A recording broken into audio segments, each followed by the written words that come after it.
నిజంగా అండి. అమరావతి మీద దుష్ప్రచారాలని ప్రతి ఒక్కళ్ళు ఖండించాలండి. ఎందుకంటే అమరావతి అనేది రాష్ట్ర వ్యాప్తంగా అందరిది రాజధాని అని ఎందుకు అనుకోవట్లేదు?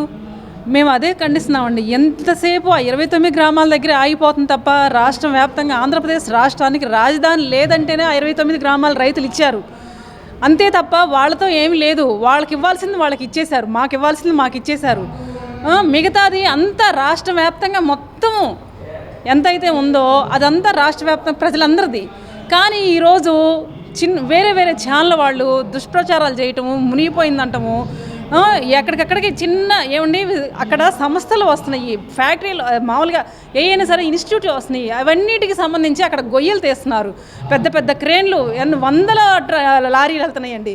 కనీసం రోడ్లు కూడా ఈ ప్రభుత్వం వచ్చిన తర్వాత రోడ్లు పోస్తే ఆ రోడ్లు కూడా ఆ వెయిట్కి ఆ లారీల వెయిట్కి రోడ్లు కూడా కొంచెం కొంచెం ఆగమైపోతాయి. అలాంటి వెయిట్లెస్ తిరుగుతున్నప్పుడు రోడ్లు గుంటలు పడవండి. ఆ ప్లేస్లో గుంటలు పడతాయి కదా, ఆ గుంటలు పడ్డప్పుడు అందులో నీళ్ళు నిలుస్తున్నాయి. ఆ నీళ్ళు నిలుస్తుంటే ప్రతి ఒక్కళ్ళు ఎలా తీసుకొస్తున్నారంటే దాన్ని మునిగిపోయింది అంటున్నారండి. ఏమంటే ఎవరికైనా చెప్పండి, మేము పుట్టి ఇప్పటికీ 39, 40 ఏళ్ళు అండి. నాకు 40 ఏళ్లలో నేను పెళ్ళయి అక్కడికి వెళ్ళి 20 ఏళ్ళు. ఈ 20 ఏళ్ళలో నేను ఎప్పుడూ అక్కడ మునగటం చూడలేదండి. నేను అమరావతిలో పుట్టకపోయినా, కృష్ణా జిల్లాలో పుట్టినా, నేనైతే చెప్తున్నానండి, ఇంత మట్టికి కూడా ఎక్కడ మునగలేదు. కనీసము మునిగితే అండి మీరు మరి ఆంధ్రప్రదేశ్ రాష్ట్రం ఇప్పుడు చాలామంది ముఖ్యమంత్రులు వచ్చారు, వెళ్ళారు, వెళ్తున్నారు, వస్తున్నారు, 5 ఏళ్ళకి ఒకసారి మారుతున్నారు. మరి ఏ ముఖ్యమంత్రి అయినా సరే అక్కడ మునిగిపోయింది అన్నప్పుడు వాళ్ళందరికీ ఇది ఇస్తారు కదండి. ఉపాధి అంటే మునిగిపోయిన ప్రాంతాలని పరిశీలించి వాళ్ళకి నష్టపరిహారం ఇస్తారు కదా. మరి ఏ ప్రాంతం వాళ్ళకి నష్టపరిహారం ఇచ్చారు పలానా చెప్పండి. ఏ ఏరియాలో వాళ్ళ దగ్గరికి వచ్చి ముఖ్యమంత్రులు నష్టపరిహారం ఇచ్చారని చెప్పండి. ఈ మీడియా వాళ్ళకి మేము అదే చెప్తున్నామండి. మేము ఎంత కడుపు మండిపోతున్నామండి, ఎంత మట్టికి రైతులుగా అప్పుడు ప్రతిపక్షంలో ఉండగా ఆ జగన్మోహన్ రెడ్డి గారి మీద పోరాటమే సరిపోయింది. ఇప్పుడు ఈ ప్రభుత్వం వచ్చిన తర్వాత కూడా ఈ ప్రభుత్వంని ఈ పని చేస్తుంటే ఆ పనుల్ని బయటికి తీసుకెళ్ళి ప్రతి ఒక్కళ్ళకి మేము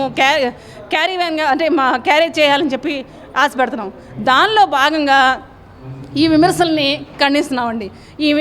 ఇలాంటి విమర్శలు ఇవే కాదండి, నిజంగా అన్నం తినే ప్రతి ఒక్కడో విమర్శిస్తున్నాడంటే మీరు నిజంగా రాజధానిలో అమరావతిలో మీరు ఉండాల్సిన అవసరం లేదండి. వెళ్ళిపోండి, బయటికి వెళ్ళిపోండి. రాజధానిలో ఉండొద్దు, అమరావతిలో అసలు ఉండొద్దు. ఎవరైతే విమర్శిస్తున్నారో మీడియా వ్యక్తులు కానీ, పార్షికులు కానీ, ఎవరైతే ఎమ్మెల్యేలు కానీ ఎవరైనా ఉన్నారో వాళ్ళందరూ అమరావతికి రావద్దు. రేపు కూడా మేము ఒకటే చెప్తున్నామండి, రాష్ట్ర వ్యాప్తంగా ఈసారి ఎన్నికల్లో అమరావతి రాజధాని మీద విమర్శలు ఎవరైతే చేస్తున్నారో ఆ నాయకుడిని మేము బహిరంగంగా బహిష్కరిస్తామండి.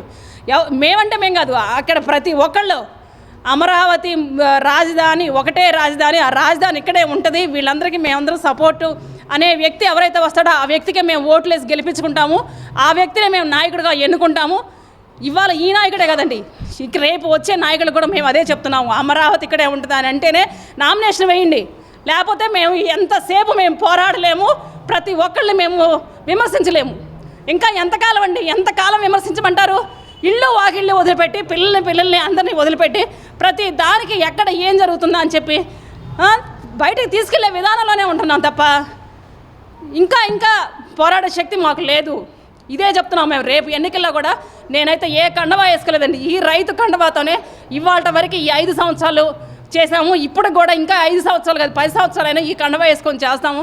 చేసి ప్రతి నాయకుడికి మేము అదే చెప్తామండి, అమరావతి రాజధాని అందరిది, రాష్ట్ర రాజధానిది, రాజధానిలో ఒక భాగం అందరూ. అంతే తప్ప ఓన్లీ అక్కడ 29 గ్రామాల ప్రజలైతే కాదు.